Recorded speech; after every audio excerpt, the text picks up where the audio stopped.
Hey everybody, welcome back to All Fiction is Fantasy. Daniel here. I hope you're doing well, and if you're not, I hope you are soon. Okay, today in All Fiction is Fantasy, we are going to be reviewing Brian Lumley's The Source, Necroscope Book 3, and talking in general about the original trilogy of Necroscope and Necroscope 2, Vamphyr. Let's read a little bit about The Source here. Beyond death to eternal damnation, Russia's Ural Mountains hide a deadly secret, a supernatural portal.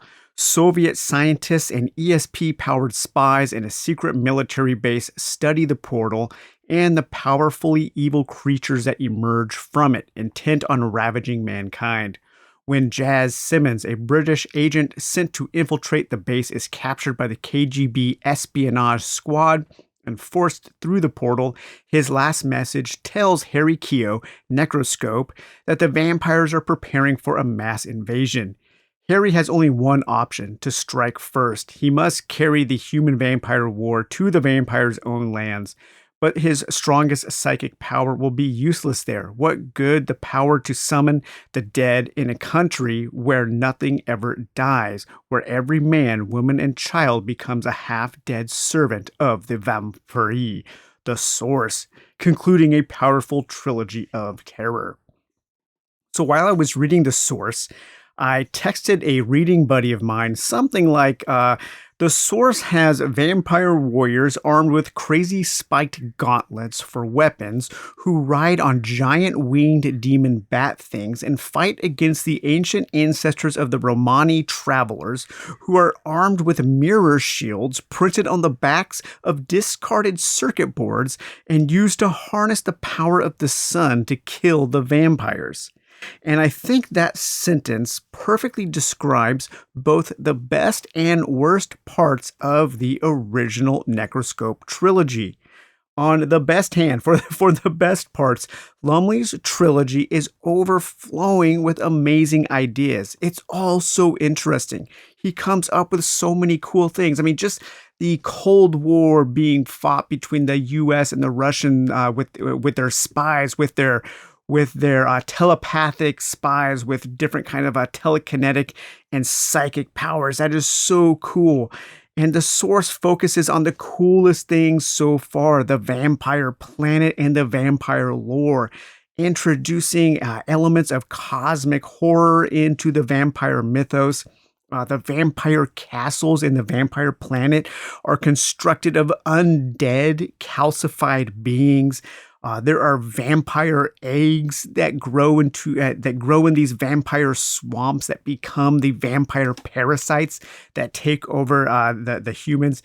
There are so many cool ideas in this series. And then there is the worst part. On the other hand, Lumley almost always fails to capitalize on these amazing ideas. A trilogy with this many amazing ideas should be one of the best I've ever read. However, it is merely okay. It's not bad, and I do recommend it overall. It's just never as good as many of the best individual parts. This is mainly because of the lack of a strong group of central characters. One of the best things about reading a trilogy or a series is establishing a relationship with the characters. It's caring for the protagonist's plight and rooting against the antagonists. Lumley's trilogy lacks both a strong and interesting protagonist and a central antagonist that are present throughout. It's kind of like the Darth Maul syndrome, or the main issue with the Star Wars prequels. The original Star Wars trilogy had Darth Vader, a truly remarkable singular villain across all three films. The prequel trilogy killed off its most interesting villain in the first film. And then there was never really anyone or one thing interesting to root against, and that is a problem in The Source. There isn't a central evil vampire who is building up some kind of plot against humanity. Each story is kind of taken on its own. And also, Harry Keogh has got to be one of the dullest, most insubstantial protagonists in all of fiction. In books 2 and 3, he barely does anything throughout most of the books. If it wasn't for the way he always comes through in the end of each book, you could almost remove him entirely from the plot of the entire trilogy. By the end of the third book, I didn't really know the main protagonist at all. I didn't know anything about Harry Keogh that I didn't learn in the first 100 pages of the original book of Necroscope. Luckily for us, the source has two other protagonists who are by far the best, most interesting protagonists in the entire trilogy. And those two are Jazz Simmons, a secret agent working for E Branch, and Zek, a telepath working for the Russians who ends up being betrayed. She is introduced briefly in book 2. Jazz and Zek are both sent through a portal to the vampire planet, and a lot of the source plays out like a work of sword and planet or planetary romance. We have two Earthlings transported to an alien world where they have to work together to survive and figure out what's going on. Zek is especially great, and it's about damn time we get a female character in this series worth a damn. It took almost 1,000 pages to get to a serious female character. Zek was sent to the vampire planet before Jazz, and she has to survive on her own. She ends up becoming allied with a female vampire lord named Karen. Karen has got to be one of the dullest vampire names of all time. I'm not sure why Lumley chose to name one of his main vampires Karen. Very interesting. But on the planet of the vampires, there are a number of vampire kingdoms who are constantly at war with each other, and Karen seems to be the most good or benign, and her story is super cool and interesting. Once Jazz is sent over to the vampire planet, he stumbles across Zek and Zek's telepathic wolf companion named Wolf. They help each other out and end up becoming romantically involved. Their relationship is by far the best in the trilogy, and they are also by far the two most interesting characters in the entire trilogy. It took almost 1,000 pages to get to where we really have a couple characters worth rooting for in this trilogy. The entire trilogy should have revolved around Jazz and Zek. They are far more interesting than Harry Keogh on every possible level. They're actually proactive protagonists that do things and have things happen to them. The source is the best of the original trilogy. It's exciting.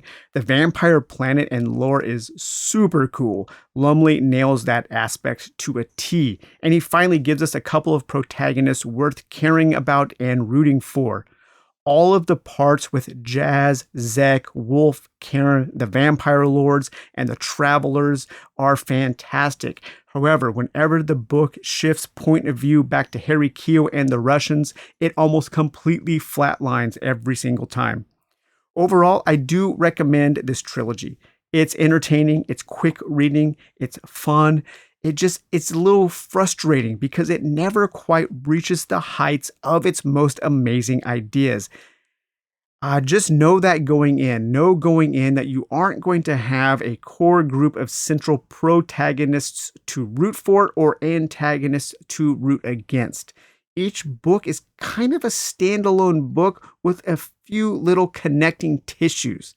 You could probably start reading the source just by knowing a very, very brief synopsis of Necroscope and Vampire. But the series on a whole is okay. If I were to grade books, and I don't, but I would put this solidly in a solid B tier. You know, it's not A tier, it's not S tier, it's not the greatest thing you've ever read, but it can be a really fun, entertaining series to read. And this was a reread for me, and I am still looking forward to reading a whole bunch of the other books in the Necroscope series because I do like Brian Lumley quite a bit. So, all right, you guys, well, I hope you enjoyed my video on the source and the Necroscope trilogy and my other two videos on Necroscope and Vampire, and we will talk to you later. Bye-bye.